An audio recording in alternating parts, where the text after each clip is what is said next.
You're watching Ride Like a Local with Belt Drive Betty.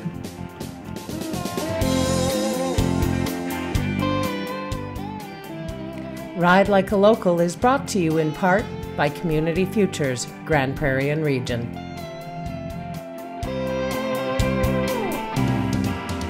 Welcome back for another episode of Ride Like a Local here on Eastlink TV. This week, we're going to meet up with some incredible riders. We're going to find out a little bit about the Alberta Dual Sport Crew and what they're up to.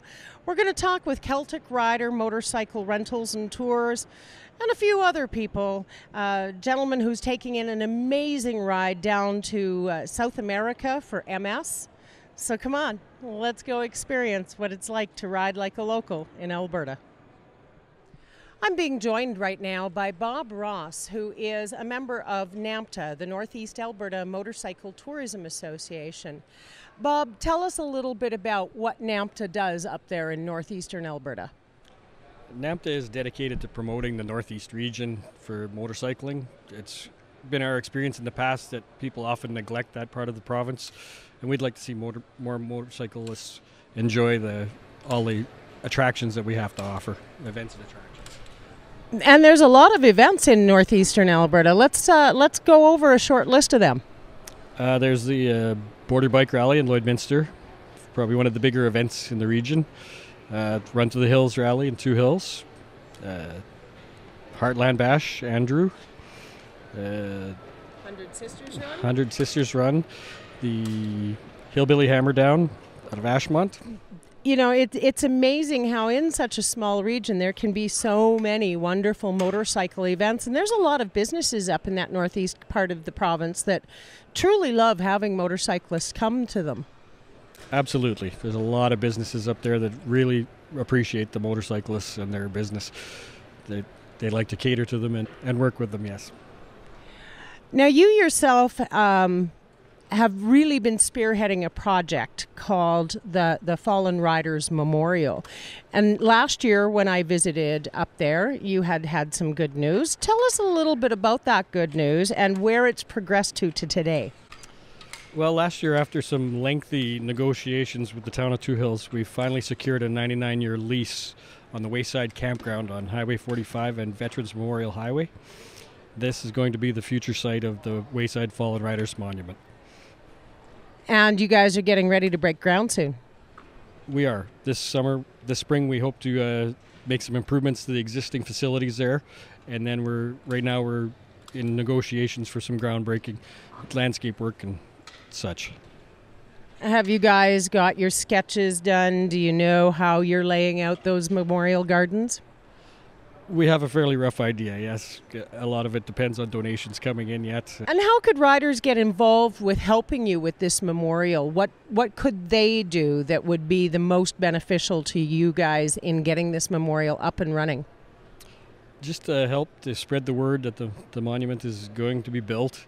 The Run to the Hills Rally is dedicated to raising funds towards the monument, as well as a number of other events in the region that do contribute towards it. More information is available through the Run to the Hills website, as well as the Nampa Facebook page. Perfect. Thank you very much for taking a little bit of time with me. I'm being joined right now by Charlene Copeland, and she's with a group of gals that put on an event called the 100 Sisters Ride. Tell me a little bit, Charlene, about the ride and how it came to be. Laura started it, Laura Cooper. She wants to get 100 women on a ride, and that's her goal. So far, it's been 3 years, and we're getting there. And how many riders have you had? Like, what's been the peak number of riders you've had at your event? Last year, I think we were up close to 40. That's pretty good. True. We move around a lot. This year, we're going down towards Hardisty. So every year, we're somewhere different to help someone else. And what does the money you guys raise go to?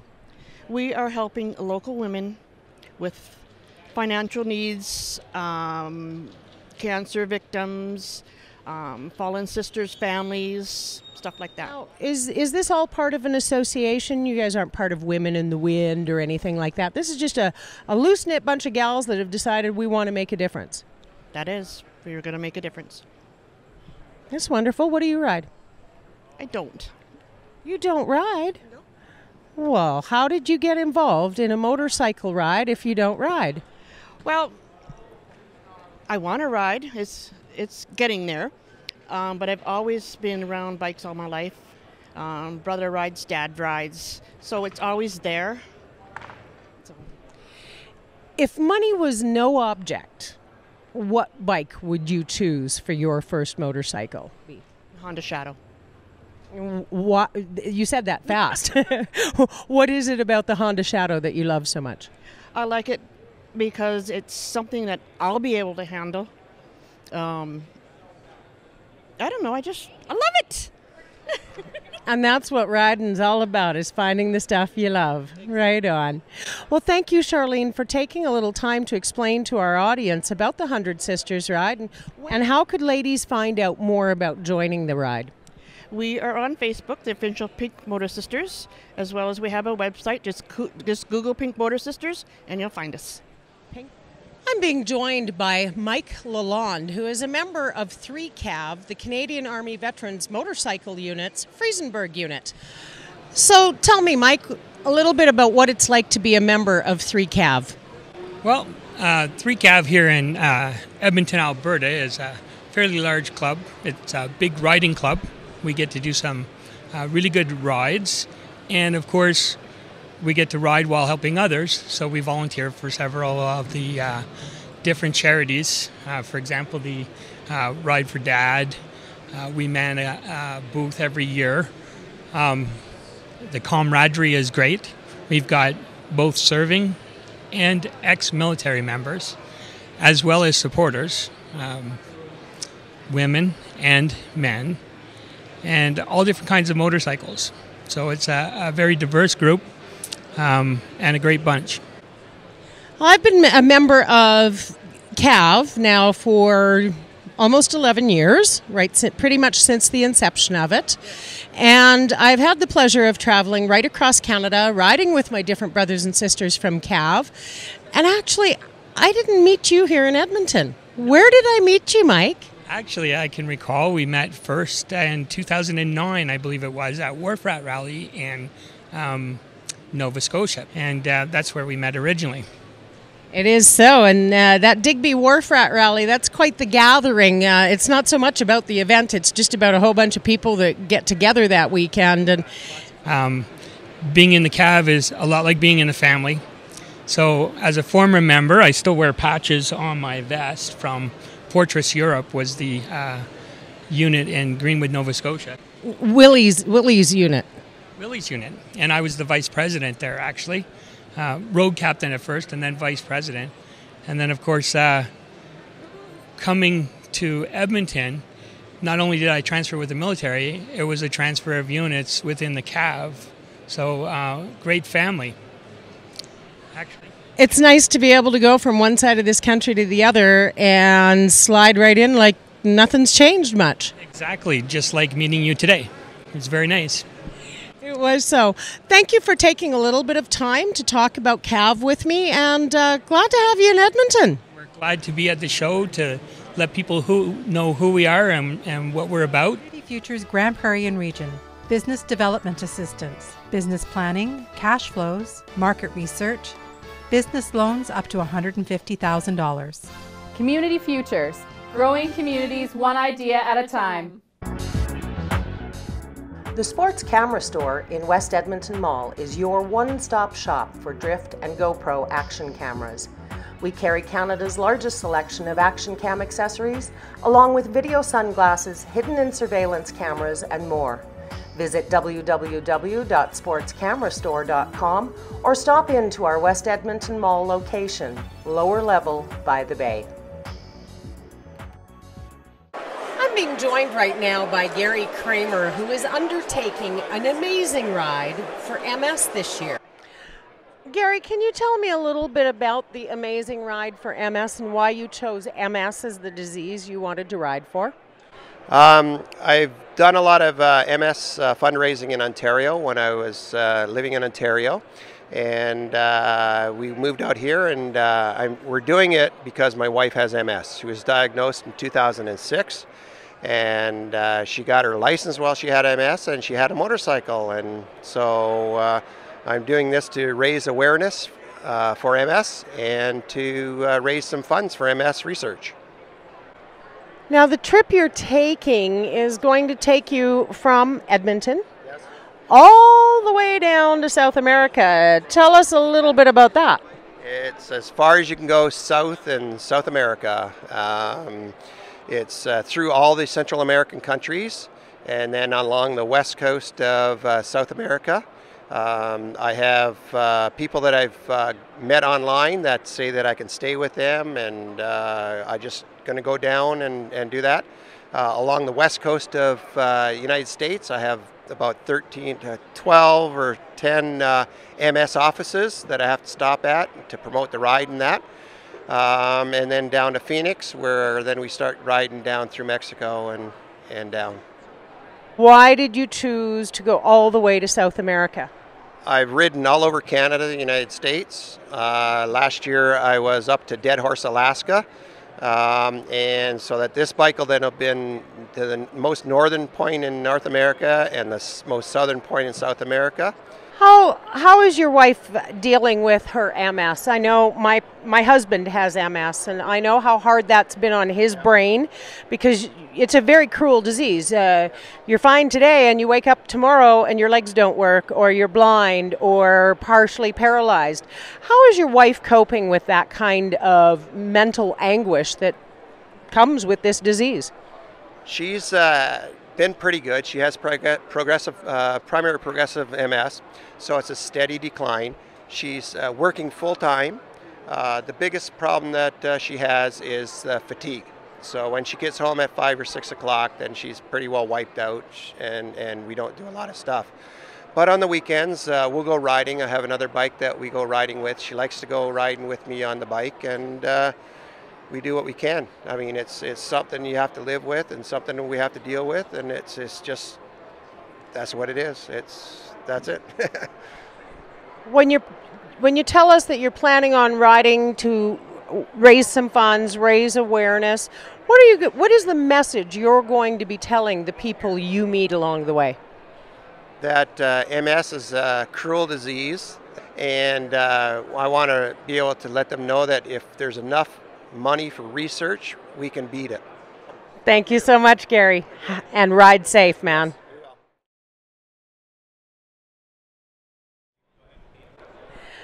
I'm being joined right now by Dave Clark with AlbertaDualSport.ca. Dave, tell us a little bit about dual sport riding here in Alberta and what all that involves.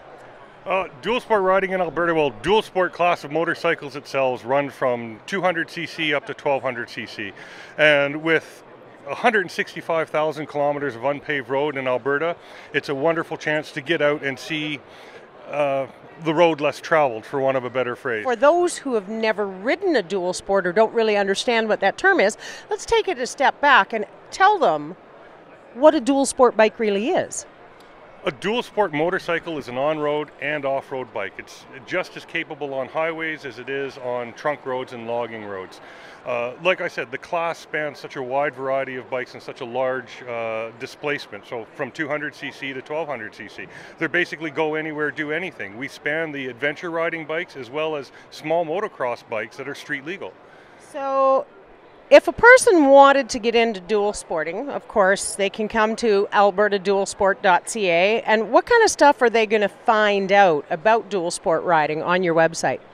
As much or as little information as you want. We have over 1,700 people on the website right now and growing daily.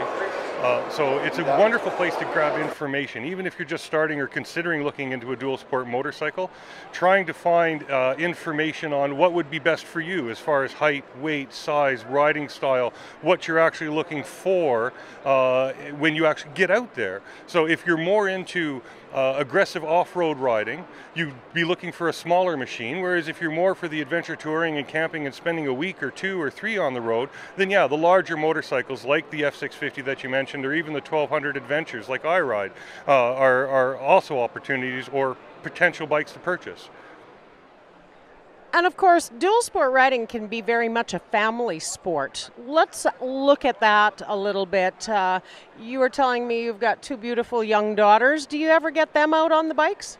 Yes, I ride with my girls occasionally. My wife rides a dual sport motorcycle as well. There are a lot of ladies in Alberta who do ride dual sport motorcycles.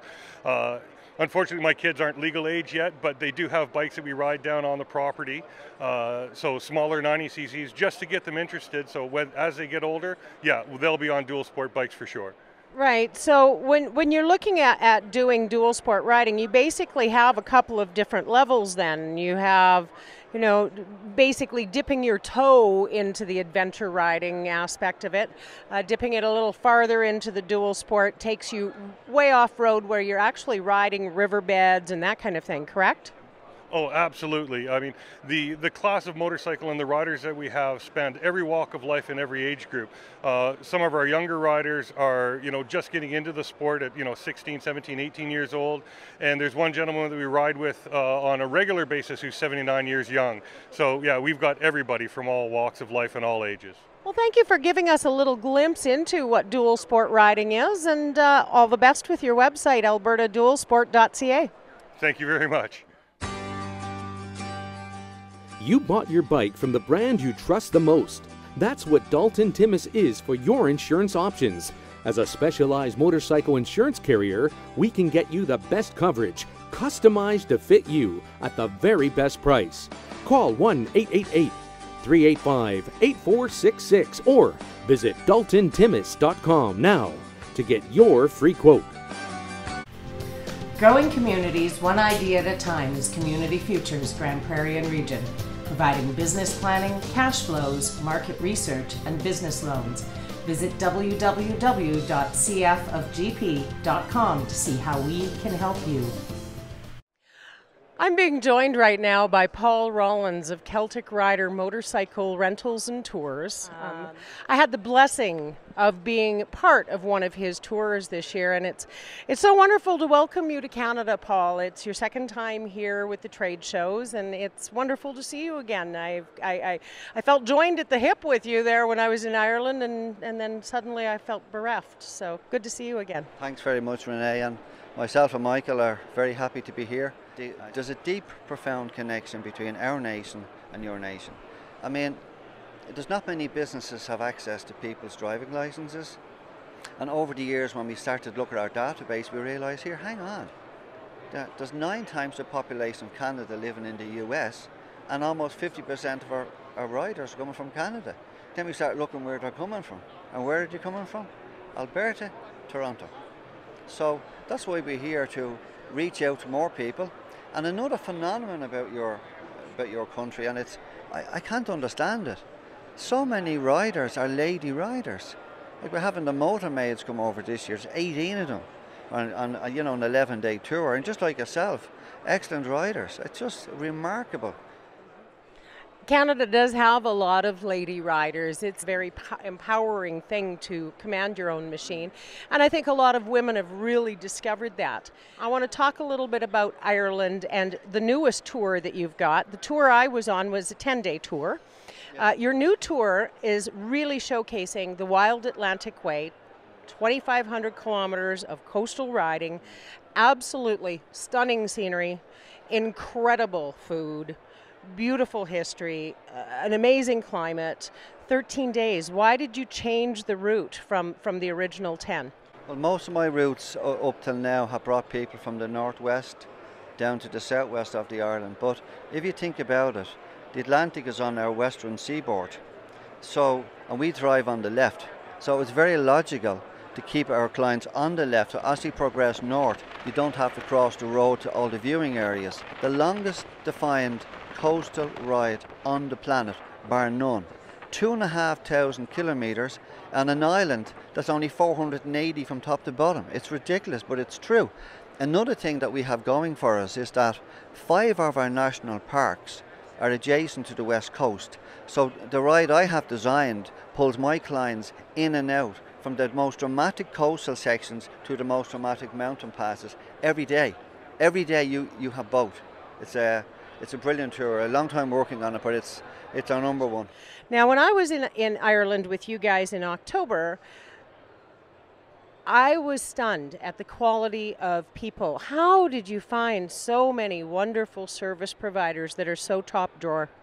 It started about 3 years ago when I decided to branch into self-drive tours, because for the first 4 years of our business we just done motorcycle hire only, and then I realised then from feedback that people were not maximising their riding experiences at all in my country. They were missing out on so much. And I was at an adventure travel trade summit several years ago, and I got talking to the president of the ATTA, and I said, look, this is what I plan to do, can you give me a bit of advice? And he said, Paul, he says, it's your business, he says, you need to ride and select every kilometre of road you want your clients on, and you want to handpick every single provider. So I says, okay, we have a small island, but we have 102,000 kilometres of paved road. As you know, some of it's about 2 metres wide, but a grass growing down the middle of it. So I said, look, I better take my time at this. So it took a year and a half to do it.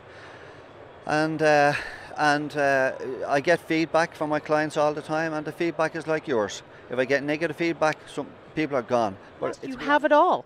You have the history, you have the stunning museums and castles and different attractions.